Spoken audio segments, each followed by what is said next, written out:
pagbabago. Radyo Pilipinas, ng bagong Pilipinas.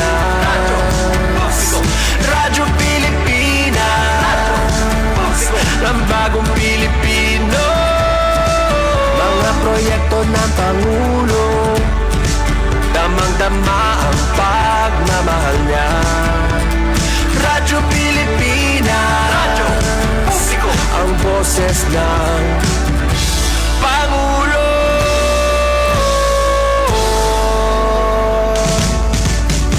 Karamay nyo kami, kahit malayo man kami nakakarating. OFW magsasaka, buhay ay iba't iba, san mang lugar ng bansa natin.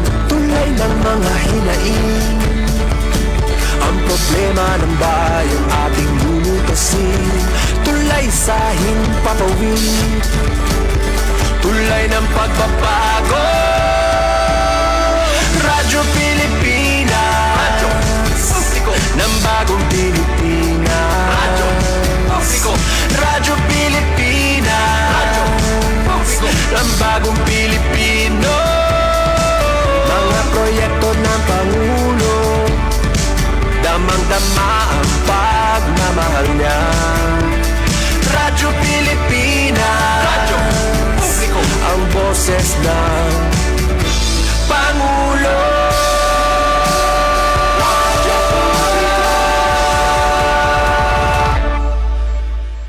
Radyo Pilipinas, Radyo Publiko, Radyo Pilipinas.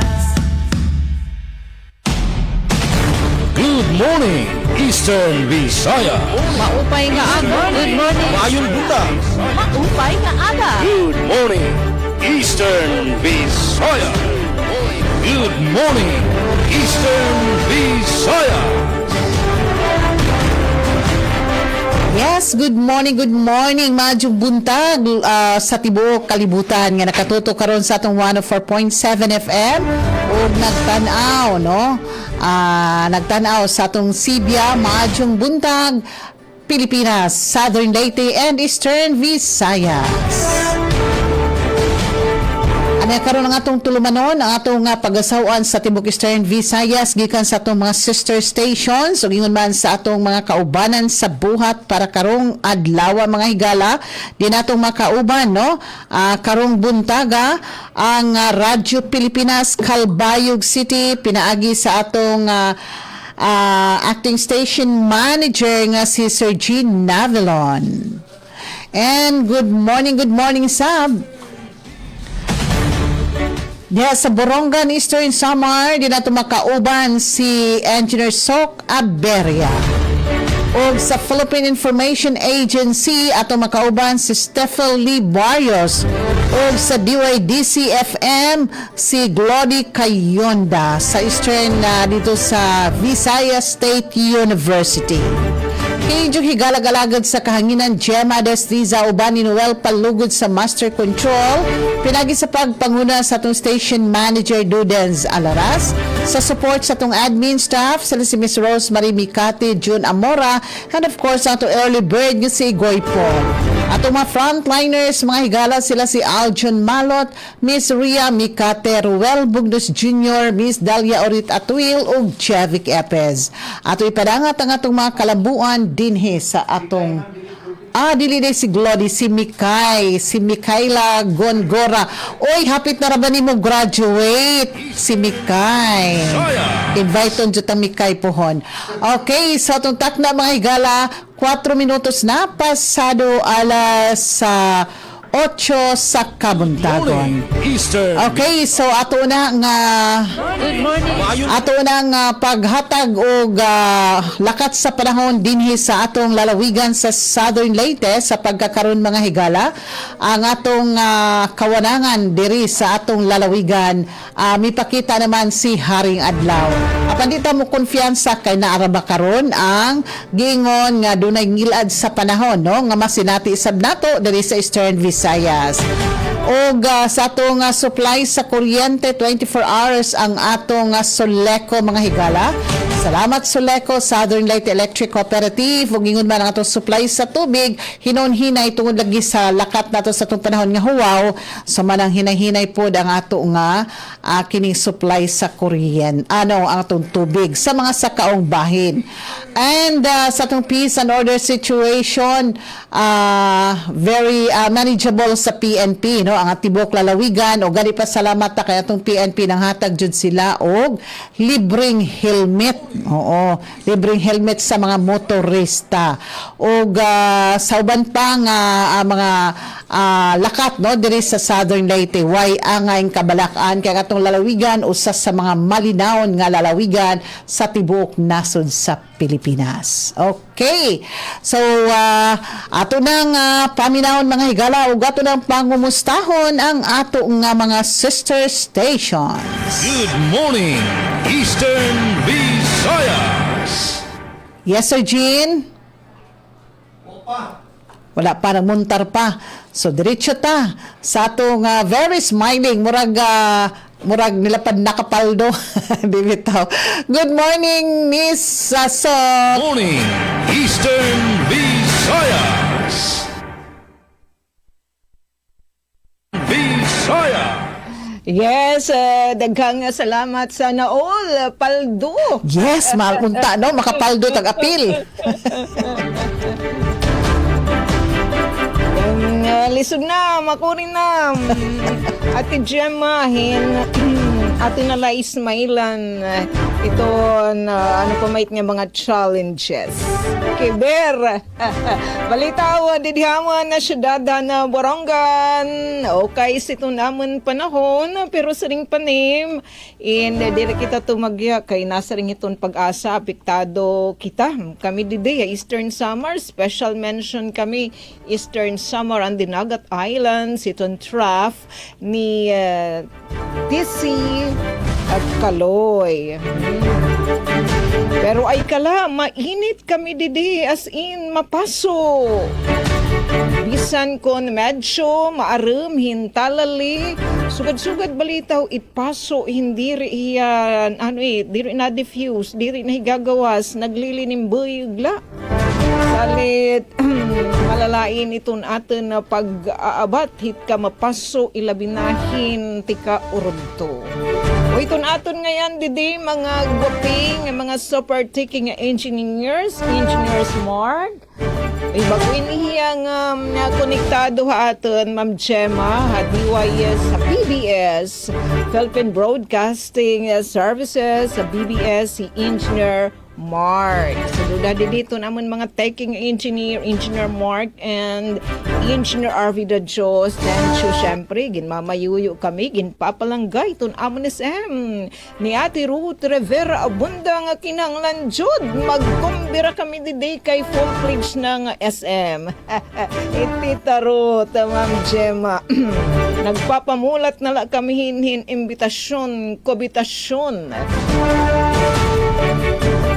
Yes, didihaamon, nasa ring ito na pag-asa, makaka-eksperyensya kami. Eto, sa nadinindugnan, ibanan, 43 degrees Celsius gadla nga pinakamapaso nga temperatura nga amon aabaton nga na parehas liwat tomorrow. Martes. Pwede ba makituros, iba ni iton pag-asa. Nandidi naman ito naman Borongan City Disaster Risk Reduction and Management Office nga pa daily weather and air quality outlook update ni Rahamon. Ini po daman nga datos, nansing po daman heta pag-asa. Kay ang pag-asa damahin ang nagtunhit nga ekipahes nga nakamuntar dito naman iton rooftop hit syndrome of building, iton automated weather station. Rainfall 1.2 millimeters. Uyan, naglabay nga mga adlaw. Ang Domingo, Sabado, naka-experience kamihin mga pag-uran nga nakakabulig daman pagpataghem, pagpabugnaw haton panahon. Chance of rain, eto, 0 to 7 to 7%. Sa may mga lakad diyo, magdara kitahin payong panagang kontrahiton masirak nga init ni Mr. Sun nga itong tigdadaman nga pag-uran. Eto, heat index 25 to 39 degrees Celsius. And as always, nagpapabilin nga maupay it kalidad hiton amon hangin gratis hiton amon maribhong pa nga kagugubaan. Kin mamayuyo hitang lokal nga pamunuan ng siyudad han Borongan. Pagtaga kuryente so far waray abiso hin pagapareng power interruption gawas na lahi na may tigdaano nga mga emergency shutdown o mga pagpisik hiton kuryente. Wala pang iyan na natin i-greet na natin mga kauban. Nga kan Staple Barrio siton PIA. And syempre, nganda kan Mikay. Pagkumbiraliwat and congrats. Nga daliwat kan, eto, Ate Suzette Pretensyo. Ganito natin mga kausa, di na nasabi nga mga CB-anan. Pagtaga-tubig, waray liwat abiso, hin water disruption, ito na serbisyo ito na tubig, ito namon Barongan Water District. And di naman naamon na siyudadhan Borongan na padayon pa nga nagpapamulat. Ito namon di mga trike driver and the pump boat operators. Itong pag-roll out na hadton fuel subsidy program hit lokal nga pamunuan ang siyudadhan Borongan. So anytime soon, okay na anton ordinansa nga big check na liwat adton igpupundo o alokasyon para hanton implementasyon itong fuel subsidy program itong lokal nga pamunuan. So waiting na po dida namon mga trike driver itong kada na nga pag-roll out anytime soon. Ito, adi, amo na ipapatikim adton anay na-join nato ni Franz Navarrete Probe, thanks much nga na adto namon ipapatikim nga mga pasiuna nga mga impormasyon hit mga balita nga ginandam adto naton mga resgaduhan nga mga kausa production team itayo radyo DYS, Radyo Pilipinas, Radyo Publiko Borongan. Patikim palain salit at ang iniyo it katukiban hini unyang taud-taud hiton pagbalik. Good morning Eastern Visayas itong second page.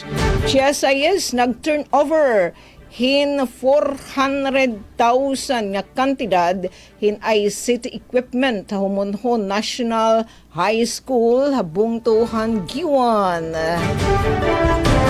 Ito pagtagam digital connectivity Eastern Samar mas gimpaksug hapaglunsad hiton ADMI and Finivan Internet Services ipinaagi hiton amon kooperatiba Isamelco. At natad naman itong edukasyon Miss Dacono 10th placer midwifery board exam ISO President, ISO College of Nursing and Allied Sciences, gimpasidunggan han konseho. Pirala ini ito namon mga balita nga igdidetali unyang taon-taon so didalakam. Mga salamat. Back to you, Ma'am Gemma. Good morning, Eastern Visayas. Okay, so nawahiman no ang diway ang Radyo Pilipinas Kalbayog. So niya si in behalf ni Sir Jean ato makauban ang gwapita nga si Suzette Pretensyo. Good morning, Eastern Visayas.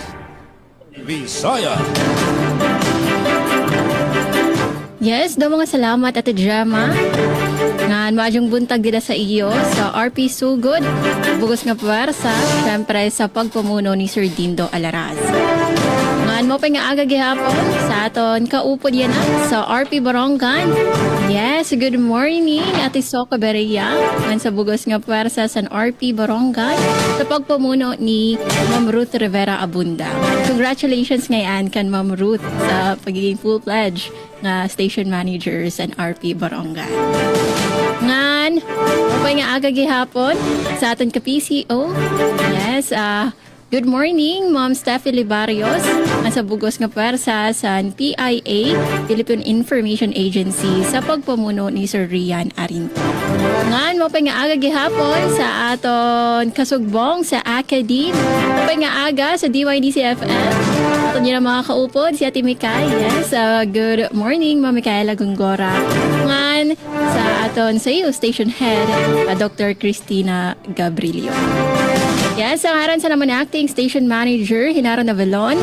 Ako, ni yung mga kaupod yan na. Nga Lunes, nga edisyon sa naton Good Morning Eastern Visayas, Suzette Pretencio po.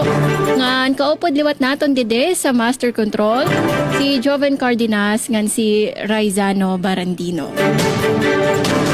So, update sa panahon dede sa Calvayo. So, sa pagkayanain talagang nasirak si Mr. Sun. So, mapaso naman temperatura na dede. Currently, we are at 29 degrees Celsius pero ang heat index, ang kapaso, nga mo na eksperyensya ina din sa 36 degrees Celsius. So, talagang mapaso sa tun weekend in amon feel ramdam namon ang kapaso kay ramdaman liwat namon ang kapaso sa amon paggugmahan sa amon mga nanay. So i-greet lang naton Happy Mother's Day, belated Happy Mother's Day sa aton mga mothers out there sa RP, sa Radyo Pilipinas ngan sa PIA nga repres sa DYDC-FM ngan sa nga tanan nga mamarati sa aton yan. So update naman sa aton utilities para sa aton kuryente sa Melco 1 nagpagawasan advisory o notice iniinmatikang actually sa NGCP. So yan na nga maabot nga Miyerkules May 13 mapaparong ang kuryente 30 minutes in between 6 a.m. to 7 a.m. para sa isolation process ngan mapaparong utro pagkakulop 30 minutes in between 5 p.m. to 6 p.m. for normalization process. So ang rason sini TL Preventive and Corrective Maintenance. So sa mga apektado nga area, aade San Agustin Substation, maapektuhan ng Feeder 6, so mapaparong ang kuryente sa mga barangay along Nakubi to San Agustin to Matuginaw. Maapektuhan gihapon ang Feeder 7 municipalities San Jorge ngan Tarangnan barangays. Mapaparong gihapon ng kuryente sa Karayman Substation, Feeder 9, mga munisipyo sa Santa Margarita, particularly sa Barangay Kagsumhi, pakadto sa Ilo, sa Bungtaw, San Gandara naman, maapektuhan ang Barangay Tambungan, hangtod na Kobe.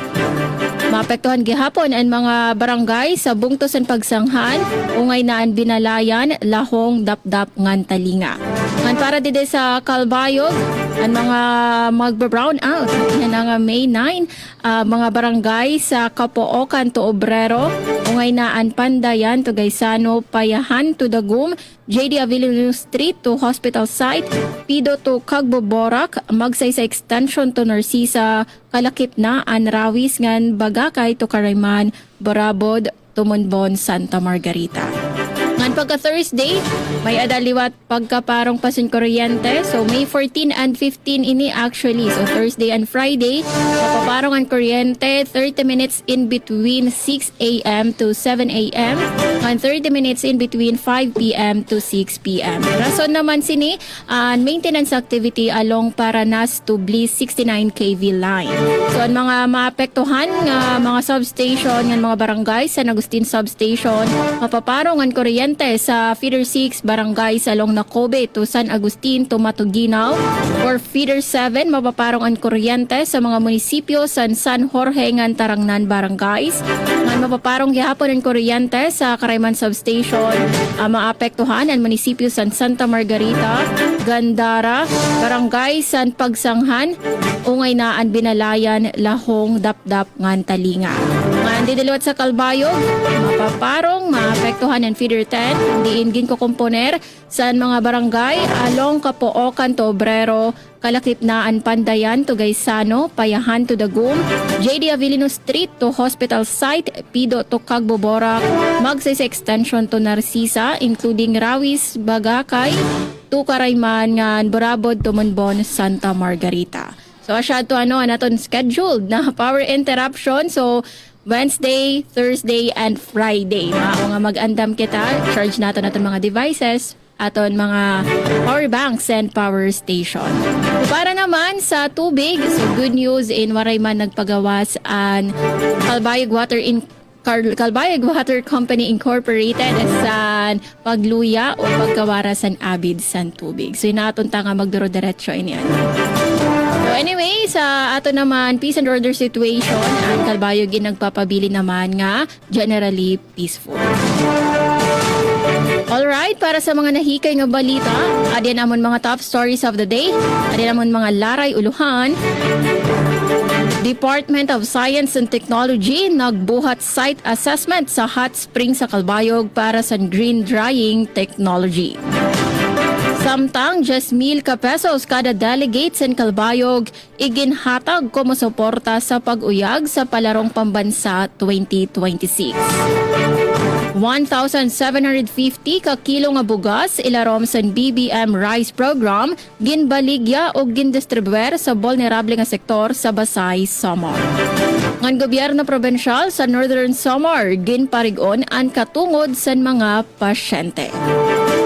Ayaw ka mo pagparong sa mga radyo, man pagbaya sa aton live stream sa Facebook, kaya aton ini nga tanan igdidetalye sa pagbalik sa aton taramdan. Good morning, Eastern Visayas. Good morning, Eastern Visayas. Yes, beautiful Steffi. Good morning, Miss Gemma. Good morning, Miss Suzette, Miss Sok, and Miss Micaela. And good morning gihapon na aton mga marati nga online viewers sa social media. On behalf of Sir Rodrigo Victoria of PIA Biliran, ako laan na yan iyo makakaupo dyan nga aga para magpadangat hin mga balita nga impormasyon. So, kabutangan ng panahon dito Tacloban City, so far so good, no? Naabat na naton diyan paso ni Haring Adlaw, no? Biskan early in the morning pala. And as of this morning, ang aton current temperature is 28 degrees Celsius. Nga may ada gihapon siya himpag-uran mga around 6 p.m. So paraan aton ng power and water update, so far waray pa man yan nga aga abiso himpower ng water interruption nga diya Tacloban City. So padayon nan aton supply hin tubig ngan kuryente. Para naman nakadugangan nga impormasyon, ang Commission on Higher Education o CHED Region 8 is now accepting applications para Habagong Pilipinas Merit Scholarship Program for incoming first-year college students para first semester of academic year 2026 to 2027. So, application period starts from April 30 until June 30, 2026. Para kadugangan nga impormasyon, bisitahan niyo ang era website nga bpms.ched.gov.ph. Para naman yan nga aga, adin namon mga nahikay nga mga balita, tika nga probinsya han Biliran. Probinsya sa Biliran magsaulog sa ika-34 nga provincehood anniversary karong adlaw. Lunsod sa Kaibiran nakakuha sa unang pwesto isip top implementing municipalities in rabies prevention. Naval Connect app ginlusad sa Naval na apaspas na serbisyo sa gobyerno gisaad. Ang mga detalye hinihumang balita nuron niyan to second half. Back to you, Miss Gemma. Good morning, Eastern Visayas. Now it's your turn. Beautiful ang atong umaabot, Attorney Mikay Gongora. Pressure. Good morning, Ma'am Gems. And sa kinatibukang puwersa sa Radio Pilipinas Sugod sa atong mga suking tigpaminaw no diha sa Southern Leyte. Og yes, good morning usab kang Ma'am Sok sa Radio Pilipinas Burungan og sa kinatibukang puwersa sa RP Burungan sa atong mga suking tigpaminaw diha ingon man sa Radio Pilipinas Calabayo. Good morning Ate Suzette og sa mga nagpaminaw diha sa kinatibuk ang puwersa usab sa RP Calabayo. Good morning to Ma'am Steffi Libarios og sa tibok PIA Eastern Visayas. Sa mga nagpaminaw nato sa Bisan Asang Dapit, good morning, maadjong buntag maupay na agan of course sa Visayas State University nga gipanguluhan sa tong presidente Dr. Pros Ivy Epes. Good morning, maadjong buntag, mayong buntag, Baybay City, Leyte, mga higala. Oo, Alang karong adlaw o sa ngalan sa mo station manager Dr. Cristina Gabrilio, radio engineer Sean Villa Gonzalo, kini si Micaela Gongora. Ang inyong makauban karong adlawng Lunes, no, maghatod kaninyo sa mga balita, updates kalambuan gikan sa dakbayan sa Baybay. O yes, una kita sa atong panahon, update sa atong panahon mga higala. So hingpit gyud ginagpakita ang atong haring adlaw. Oo, sirak yun ang atong haring adlaw karong adlawng Lunes, and base sa Pag-asa, no, regional forecast sa Pag-asa nga gi-issue kaganang buntag, partly cloudy skies to at times cloudy with the rain showers. So ana sa 25 degrees Celsius ang atong temperatura to 32 degrees Celsius, but real feel ana sa 32. Oo, medyo init gyud. Busa kinahanglan nga magdala gyud ta og payong or kalo, and inom gyud ta og daghang tubig. Stay hydrated mga higala, labi na sa ato mga students, no, kay karon face to face na, last week asynchronous and karon face to face, so magbakta, so unsa pa na diha, so dapat gyud nga mag-inom og daghang tubig and magdala og payong para dili para protection, no, sa grabe ka init nga panahon nato karon adlawng Lunes. Sa lain pang update, by the way, sa atong Baybay City Information Office, sa wala pa national ID, nagpasabot ang atong Baybay City Information Office, no, nga kanang ayaw na pagsigog pangutana kung kanus mo abot ang yung physical national ID card, kinahanglan na lang mo magkuha og e-fill ID kay sama ra kini ka valid sa katong physical nga ID card. And kinahanglan dili ayaw pagsalig sa digital national ID nga makuha sa eGov.ph kay dili kini pwedeng i-print or i-screenshot og dili nimo ma-access kung wala kay data o wala kay wifi. Mas maayo gyud nga e-fill ID ang imong huptan kay dali kayo kining ipakita kung gikinahanglan ang imong national ID. Hinumdumi nga national ID na ang requirements karon, di lang sa pagdawat o gayuda, kundi hasta sa ubang mga transactions, no, sa mga buhatan sa gobyerno ug ingon man sa mga pribadong buhatan. Kung nawala na ang imong picture sa imong national ID, ayon na pagsige og reklamo adto na lang sa City Information Office, ground floor sa Baybay City Hall, aron na makakuha ka ni no. Og mao kana ang napahibalo gikan sa Baybay City Information Office mga higala. And sa Baybay City Water District, so far wala abiso gihapon, no, apan ang atong LECO 4 nagpagawa sila og Power Advisory number 2026-036 para kini sa line upgrading para May 14 adlawng Huwebes, karong maabot nga adlawng Huwebes, 8:30 AM to 12 noon, so 3.5 hours. Ang apektado niini National Highway portion of Barangay Lamak, San Juan and Uwak, Hilongos. And sa mga wala pa nakabayad mga higala, no, sa ilang mga bills, adunay gipagawas ka disconnection schedule ang LECO 4. You may visit na lang silang Facebook page kay ubay-ubay gud kini nga mga lugar outside Baybay City. And aduna usay Power Advisory number 2026-035 line maintenance, May 13 adong Miyerkules 9 AM to 4 PM, 7 hours. Portion of San Juan Street going to Baywalk and San Pedro Street, Matalong mga higala. Mao kana mga higalang update. And sa atong peace and order naman, so far peaceful gihapon ang atong dakbayan sa Baybay tungod sa mga paningkamot to sa atong kapulisan, ano ban pa nga concerned authorities or agencies, and mas gipakusog pa nila ang police visibility across Baybay City in support of a plan bantay kalsada. So mao kana mga higalang updates diri sa atong Baybay City. And sa atong tunghaan naman, so far wala pa, no, but ato atangan ang pagpagawa sa resulta sa VSU College Admissions Test, which will be next week 18 to 22 mga higala, no. So keep updated labi na sa itong mga aspiring viscans sa mga na-take sa VSU CAT mga higala. Alang nining umaabot nga VSU CAT results next week May 18 to 22. Pwede sab ninyo makita na sa Facebook page sa VSU Admissions Office. Atangin na lang. And mao kada mga higala, alang sa itong balita nga nakalap karong adlaw, PNB KGB Bohol Cooperatives may pahigayon o benchmarking activities sa field root crops VSU faculty researcher nangulo sa Project Finish batok sa HIV stigma. Atong yang dugang detalye ni ini unya taw-taw dinhi lamang ni atong tulumanon. Good morning Eastern Visayas. Good morning, Eastern Visayas. Yes, thank you, my future attorney, Mikay. Okay, sa mga kalambuan sab, diri sa atong lalawigan sa Southern Leyte para sa atong Good Morning Eastern Visayas. Yes, ang atong Southern Leyte State University mga higala, padadyong misaka sa World University Rankings for Innovations 2026 na nata sa ika-53 karon. Samtang ang MDRRMO Bato Leyte nagpahigay og capacity enhancement and team building activity. Kabalianon nakadawat og food assistance gikan sa gobyerno.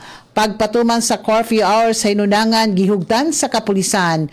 Samtang Summer Tech Camp 2026 pangunahan sa DICT Southern Leyte o DTI Southern Leyte nagtunol og shared service facility sa kooperatiba sa Malitbog. Kini ug uban pa masayran sa tong pagpadadyon dinhi sa atong tulumanon. Good morning, Eastern Visayas. Radyo Pilipinas. Radyo Publiko. Radyo Pilipinas. Radyo Publiko.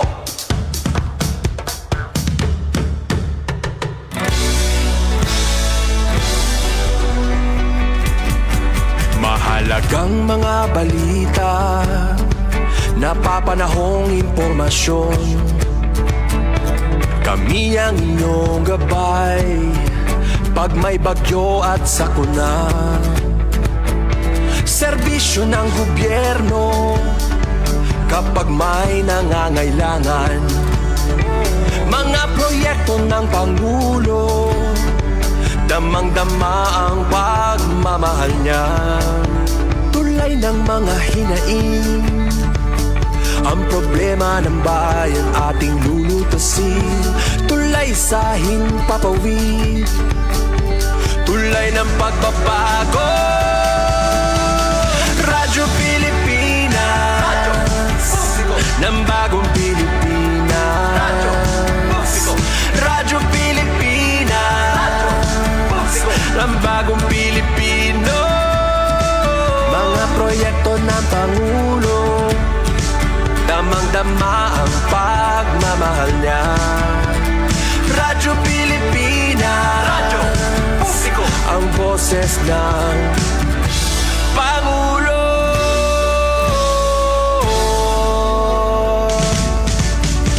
Karamay nyo kami, kahit malayo man kami nakakarating. OFW magsasaka, buhay ay iba't iba, san mang lugar ng bansa natin. Tulay ng mga hinaing, ang problema ng bayan ating lulutasin. Tulay sa himpapawid, tulay ng pagbabago.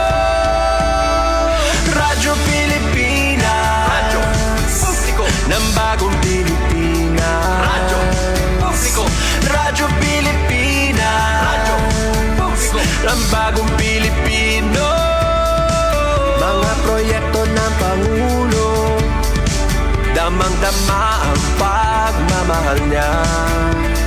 Radyo Pilipinas, Radyo Publiko. Ang boses ng Pangulo.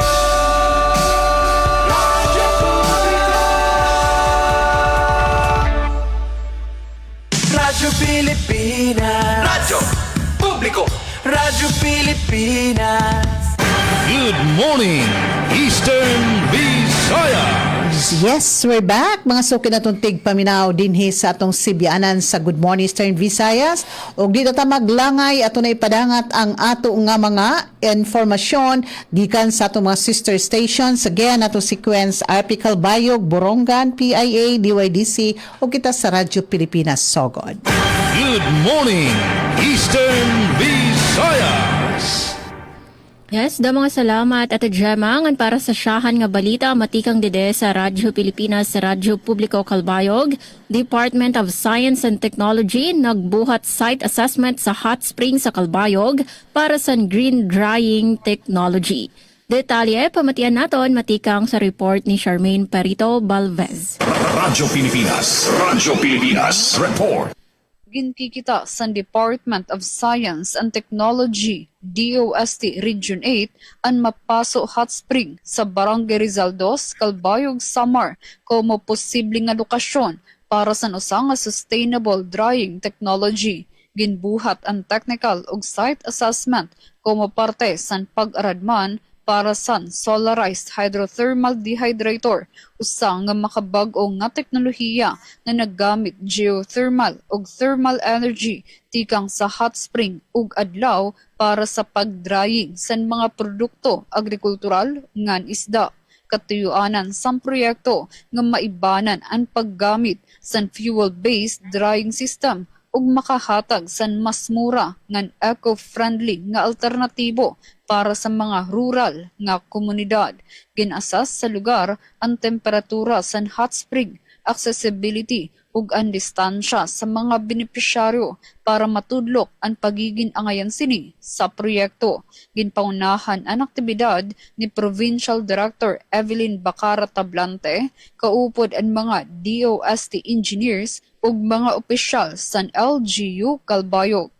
Para sa Bagong Pilipinas, Charmaine Perito Balvez, Radyo Pilipinas, Radyo Publiko, Calbayog. Damo nga salamat Charmaine sa imo balita. Good morning, Eastern Visayas. Yes, balita naman tikang didhiamon na DYS Radyo Pilipinas, Radyo Publiko Borongan na natan hitong edukasyon, GSIS nag-turnover hin kantidad 400,000 pesos nga ICT equipment hahumonho National High School habungtuhan giwan di ang detalye tikang kan kasamang Penpen Pumida. Radyo Pilipinas Report. Formal nga igin-turnover han Government Service Insurance System GSIS ang magkaiba-ibang ICT equipment nga may kabugusan nga kantidad 400,000 pesos ngadto humonhon National High School Hagiwan Eastern Samar pinaagyan adapta school program han Department of Education. Lakip pa mga iginhatag nga kagamitan amon tulo nga laptop, duha nga Epson printers, duha nga 55-inch smart TV, ngan 13 nga mobile tablets nga gagamiton para digital learning at iba pa nga academic activities sa mga estudyante. Ginbuhat ang turnover ceremony didan Mayo 7 Hamunhon National High School. Pinagyan pakigbuliganay han DepEd Eastern Samar Division. Tinambong ha aktibidad hira GSIS Vice President Maria Rosana Sanchez, representante ni Assistant Schools Division Superintendent Raymond Capacite, nga hi Dr. Jonathan Merillo, Education Program Supervisor SGOD, Edgar Tinasa, CESU 6, Barangay Chairman Reynaldo Colandog, General PTA President Junicia Bawang, SSLG President Mark Eman Herobisi, ngan School Head Leo Abunales. Sumalakan tinasas dakan buligan mga stakeholders, sugad ang GSIS sa paghatagin suporta DepEd, labi na mga hard-to-reach schools nga nagkikinanglan hindugang nga ayuda. Without the support of the stakeholders, especially in this particular area of Region 8, Humonhon, without the support of GSIS, yung sinabi kanina ni Ma'am Rosana na building a future-ready community will not be that possible because di po kaya ni DepEd lahat na ibigay. So with this, we are very thankful at sana with your support, of course, GSIS will be given much graces so that we could extend much support to DepEd, particularly those schools na hard to reach. Iginhayag ni GSIS Vice President Sanchez nga natuod ang GSIS ngan kada estudyante angay may dapatas nga akses sa teknolohiya bisan hain man hira nga lugar. Sanglit presente hira humonhon National High School, pinaagyan ira Adapta School Program, sulod na hinsobra na pulo katuig. GSIS believes that every student deserves access to technology wherever they are. So that is why we are here today. We are honored to formally turn over our donation to Homanhon National High School, of course, under our Adopt a School program. Matagal-tagal na rin po itong aming Adopt a School program. It's been running for more than 10 years. An Adapt a School program, inisyatibohan DepEd, ilarumhan Republic Act No. 8525, uyon ha Adapt a School Act of 1998, nga nagtutugot ha pribado nga sektor nga mga organisasyon nga maghatag suporta nga duha pang publiko nga mga eskwelahan, pinagyan pagdonarhin kagamitan, pagpauswagan pasilidad, paghatag instructional materials nga pagmodernize ang teknolohiya para edukasyon. Sugad man ang mga pribado nga partners nga nabulig ha programa, may katungod 150% tax incentive, basi kantidad, hanira suporta. Dugang pa GSIS, tikang ini nga donasyon, hanira Corporate Social Responsibility Program, din ginpili ang humon na National High School, sugad han recipient schools, nga makakakarawat hin suporta nga maabot 400,000 pesos kada tuig. Nabaruan ang DepEd ang napilihan benepisyaryo nga eskwelahan. Nagpasalamat naman ang administrasyon na Humunho National High School GSIS tungod handa nga bulighan mga kagamitan nga makakabulig nga pagpauswagan kalidadhan pagtutdungan pag-aram pinaagihan moderno nga teknolohiya. Para sa bagong Pilipinas, Penelope Pumida, Radyo Pilipinas, Radyo Publiko, Borongan. Da mga salamat kasamang Penpen, Pumida. Good morning, Eastern Visayas. Balita, tikang PIA Biliran, probinsya sa Biliran magsaulog sa ika-34 nga provincehood anniversary karong adlaw. Aden report ni Rodrigo Victoria. Pagkasaulogon sa probinsya sa Biliran ang ika-34 nga provincehood anniversary karon nga adlaw, Lunes, Mayo 11. Katapos kini nadeklarar nga usa ka hingpit nga probinsya niadtong Mayo 11 tuig 1992. Ang kasaulogan sa ika-34 nga provincial anniversary gibuksan sa gipahigayon nga usa ka balaan nga misa sa Naval Cathedral sa alas 6 ang takna sa buntag ug gisundan sa usa ka grand parade sa alas 7 ang takna sa buntag diin kini gisalmutan sa mga empleyado sa nagalaing opisina sa gobyerno ug matrabahante sa pribado nga mga establisamento. Katapos sa grand parade sa pagka-alas 9 ang takna sa buntag usa ka anniversary program ang ipahigayon sa Civic Center sa Capitol Compound diin magpadangat si Governor Rogelio G. Espina sa iyang State of the Province Address.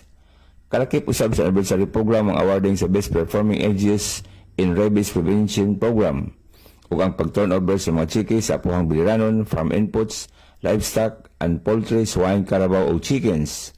Sa pagka-alas 4:30 ang takna sa hapon ipahigayon usab sa Civic Center ang conferment of awards sa mga agency sa gobyerno o uban pang grupo sa pribado nga sektor nga dako og gikatampo alang sa kalambuan o tinusbawan sa probinsya sa Biliran. Good morning, Eastern Visayas. Samtang PNB, KGB Bohol Cooperative bipahigayon og benchmarking activities sa field root crops. Ano ang detalye sa report ni Jexter Quizon, student correspondent.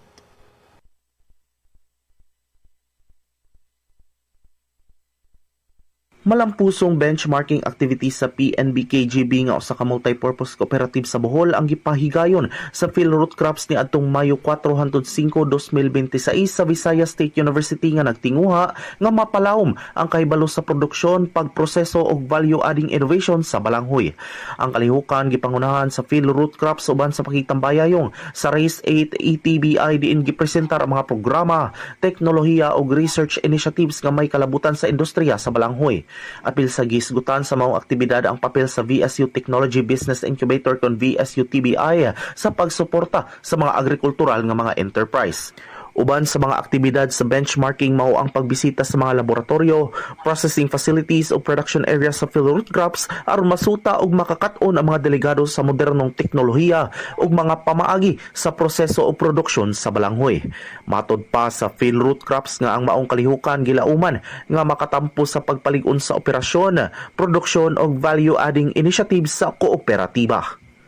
Jexter Quizon, DYDC-FM, Good Morning, Eastern Visayas.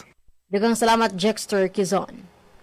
Good morning, Eastern Visayas. Samtang diri sa atong lalawigan sa Southern Leyte para karong adlaw mga higala, Southern Leyte State University Padayon nga misaka sa World University Rankings for Innovations 2026. Ania ang atong report. Radyo Pilipinas Report. Ang Southern Leyte State University padayon sa ijang talagsaong pagsaka sa World University Rankings for Innovation gikan sa 226 sa kalibutan ni atong 2024 misaka sa ika-78 ni atong 2025 ug karon nakaabot na sa impresibong ika-53 nga pwesto sa tibuok kalibutan sa 2026. Ang resulta gipahibalo atol sa 6th Annual Conference of the Hanseatic League of Universities nga gihimo sa National Chinan University diin ang SLSU usab na ilhan isip ikaupat nga pinakataas og ranggo nga university sa Pilipinas kadong tuiga sa WORI Rankings. Nakabot sa SLSU ang maadyong ranggo sa nagkadaiyang kategorya o kabag-uhan o ingon man kalambuan nga naglakip ang ikaduhang pwesto sa Cost Effectiveness Management, ikaduha University-Based Entrepreneurial Projects, ikawalo Ethics and Integrity, ika-11 University Brand and Reputation, ika-15 Culture and Values, ika-17 Representative Research Project, ika-22 Student Support and Engagement, ika-22 SDG and SCG Responses, ika-23 Funding for Sustainability, ika-26 AI-based teachings and learnings, ika-32 future-oriented global responses, ika-35 inclusive social innovation, ika-41 empowerment-based management, ika-42 infrastructure technology, ika-62 crisis management, ika-71 student mobility and openness, ika-72 digital AI strategy transformation, o ika-27 entrepreneurial culture and ecosystem. Kini nga kalampusan nagpakita sa nagkadako nga influensya sa SLSU sa natad sa inobasyon, kalikupan o ingon man kalungtaran, entrepreneurship o pagserbisyo sa komunidad. Usa ka pamatuod ngang usa ka state university gikan sa Southern Leyte State University makahimo sa pag-apil sa pangkalibutang istoryahanay kabahin sa kaugmaon sa edukasyon. Balita gikan sa Southern Leyte State University para sa Bagong Pilipinas, Gemma Destriza, Radyo Pilipinas, Radyo Publiko. Takna sa Radyo Pilipinas, 47 minutos pasado alas 8 sa Kabuntagon. Radyo Pilipinas. Balik dede sa RP Calbayog, 10,000 ka pesos kada delegate sa Calbayog iginhatag como suporta sa pag-uyag sa Palarong Pambansa 2026. Detalye aade sa akon report. Radyo Pilipinas Report. Naghatag sa dugang nga bulig ang gobyerno lokal sa Calbayog sa delegasyon sa syudad sa Palarong Pambansa 2026 nga nagkakantidad 10,000 ka pesos kada miyembro. Personal ini nga ginhatag ni Mayor Raymond Uy durante sa courtesy visit sa delegasyon sa City Mayor's Office sa tunaglabay nga semana. Maungay ang Calbayog delegation sa ilarom sa Eastern Visayas Regional Athletic Association o IBRA contingent nga magkikikompetensya sa ika-60 nga Palarong Pambansa sa Prosperidad Agusan del Sur tikang Mayo 24 tubtob 31. So malasan gobyerno lokal nagpapakita ang Calbayog Supersonics sa disiplina, determinasyon ngan kadasig samtang iradadadon ang dungog sa Calbayog ng Eastern Visayas sa nasyonal nga paisan-isan. Nagpasalamat naman ang mga atleta sa suporta sa lokal nga gobyerno nga dako ang bulig sa era preparasyon para sa nasudnon nga paisan-isan. Para sa Bagong Pilipinas, Suzette Pretensyo, Radyo Pilipinas, Radyo Publiko, Calbayog. Aton oras, 48 minutos sa naglabay sa alas 8. Good morning, Eastern Visayas. Morning, Eastern Visayas. Digital connectivity sa Eastern Samar mas ginpakasag kapag lunsad ang EDMI and Feniban Internet Services ipinagyan sa Melco ang detalye tikang kan kasamang Daisy Bilizar. Radyo Pilipinas Report.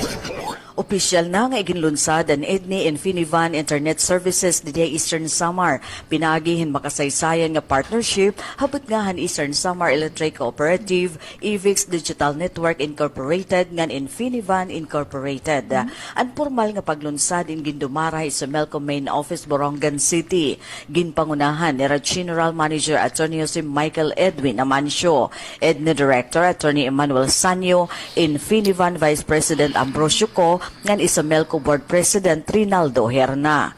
Sumalakan GM Amancio, ang internet indiri nala usa nga luho, kundi usa nga importante nga panginahanglan o necessity ha moderno nga panahon. In today's world, internet access is no longer a luxury. It's a necessity. It will bridge education, livelihood, government services, innovation, and to a better quality of life. Hailaro mi nga proyekto walo nga lugaran probinsya, partikular na ang Borongan City, ngan mga bungtuan Balangkayan, may dulong San Julian, Sulat, Taft, Canavid ngan Dolores, ansyahan nga makakatagamtamhan madagmit ngan barato nga koneksyon.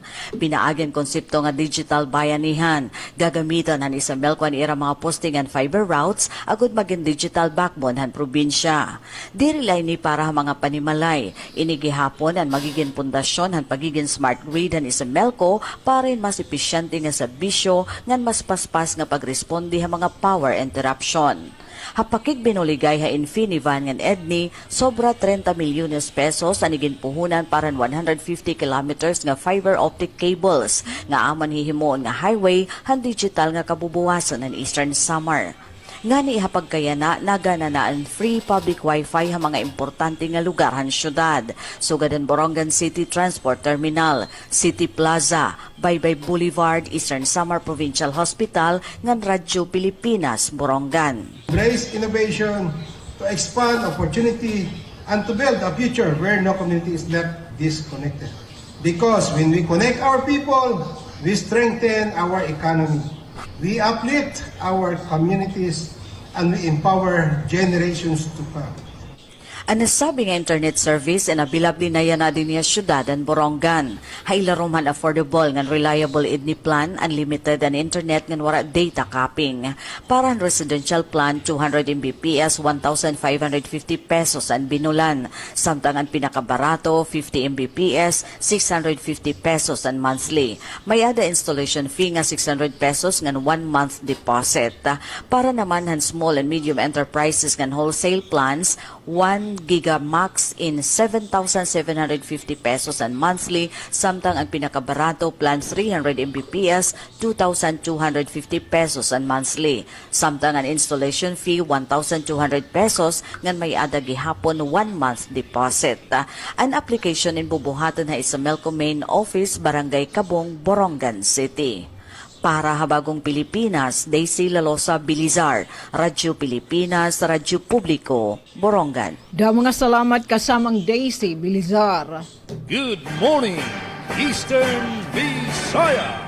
Para kadugangan nga sumati kang PIA Biliran, lunsod sa Kaibiran, nakakuha sa unang pwesto isip top implementing municipalities in rabies prevention. Adibalik kay Rodrigo Victoria para ang report. Lungsod sa Kaibiran ang unang pwesto isip top performing municipalities in rabies prevention katapos sa makuting assessment of violation ng gipahigayon sa mga membro sa Provincial Rabies Prevention and Control Committee sa implementasyon sa Rabies Prevention and Control Program sa 8 ka mga lungsod sa probinsya. Isip nakakuha sa unang pwesto ang lungsod sa Kaibiran makadawat sa premyo nga 50,000 ka pesos nga cash award. Ang ikaduhang nga pwesto nakuha sa lungsod sa Malpepe din kini makadawat sa premyo nga 20,000 nga cash award. O ikatulong nga pwesto nakuha sa lungsod sa Kabugayan din makadawat og 20,000 pesos nga cash award. Ang awarding sa top implementing municipalities in rabies prevention ipahigayon sa 34th Provincial Anniversary Program sa alas 9 ang takna sa buntag karong adlaw.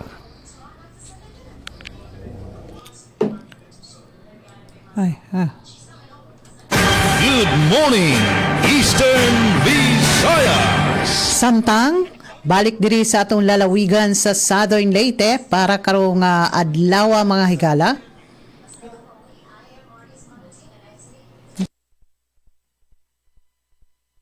Oh, si Mikay. Yes, Go ahead, ma'am. Mikay. Sorry. Sa lain pang balita gikan sa VSU DYDs FM, VSU faculty researcher nangulo sa Project Finish batok sa HIV stigma. Ano ang detalye sa report ni Glody Kayunda.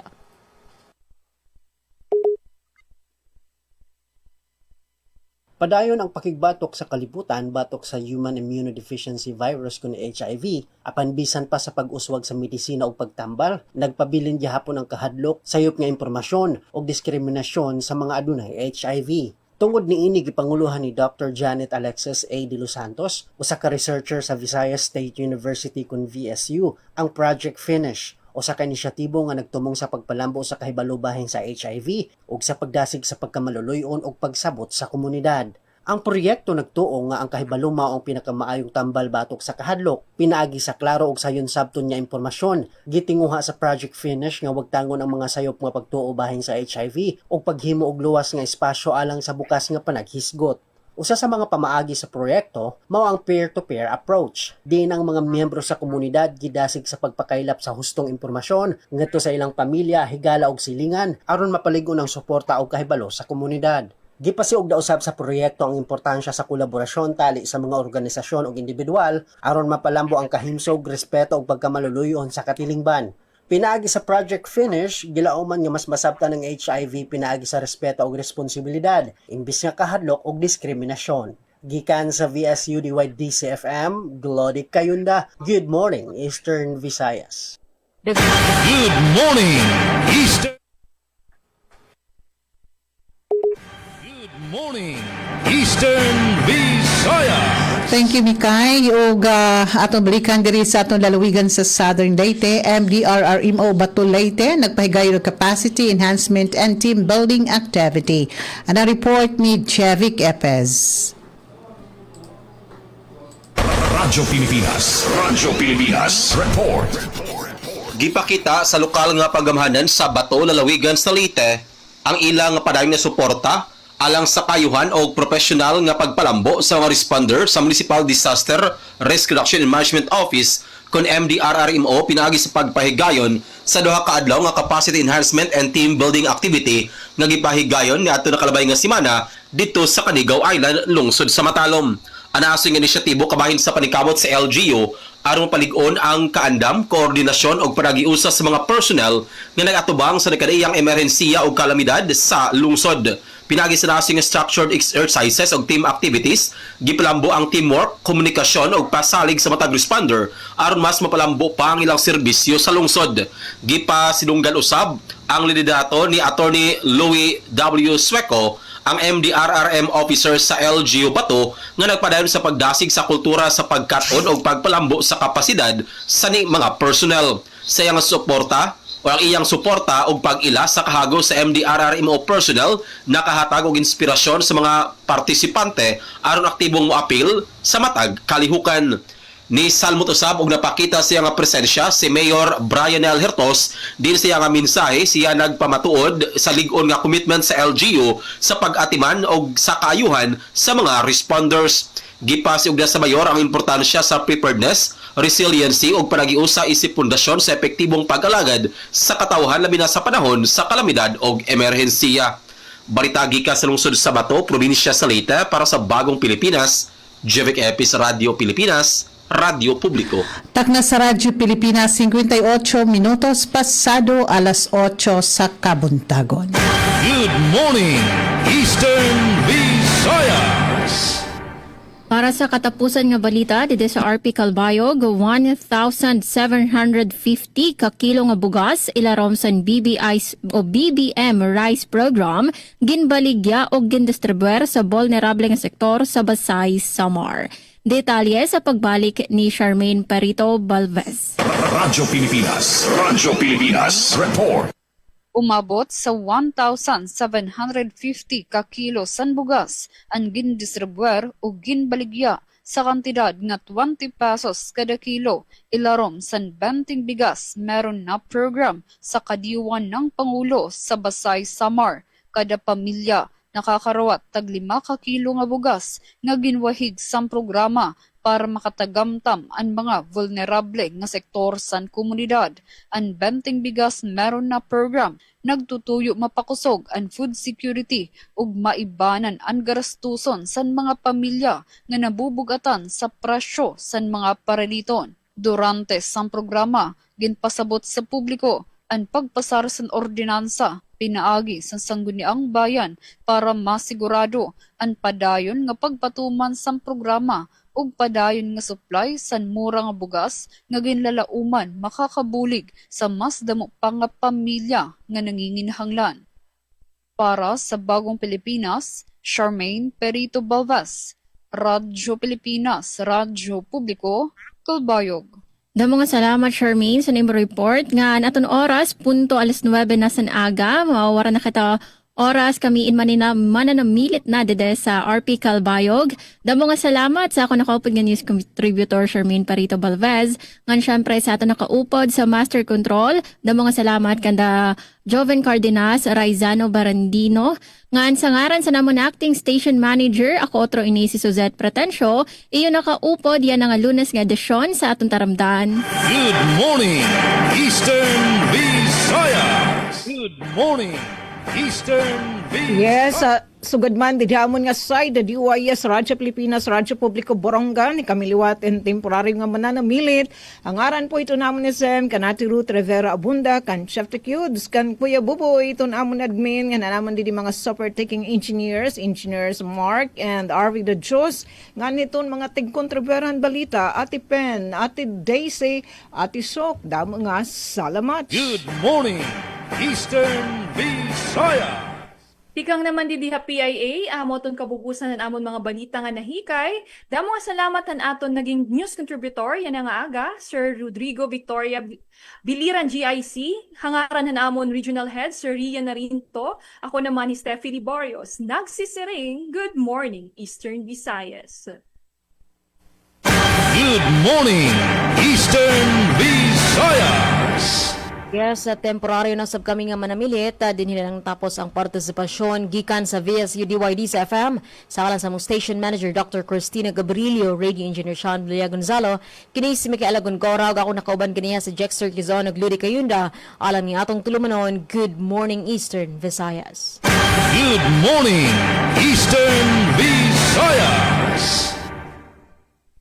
Og sa kinatibawang fersa sa Radyo Pilipinas Sogod, sa ngalan sa itong kaubanan diri sa Master Control, sila si Noel Palogod, sa itong nga mga frontliners, Aljun Malot, Miss Ria Mikate, Roel Bugnos Jr., Dalia Orita Tuil, ug Chevik Epis, sa pagpangunan sa itong station manager, Duden Zalaras. Kini si Gemma Distriza, magpasalamat sa itong Monday edition nga pag-uban sa tulumanon. Good morning, Eastern Visayas. Radyo Pilipinas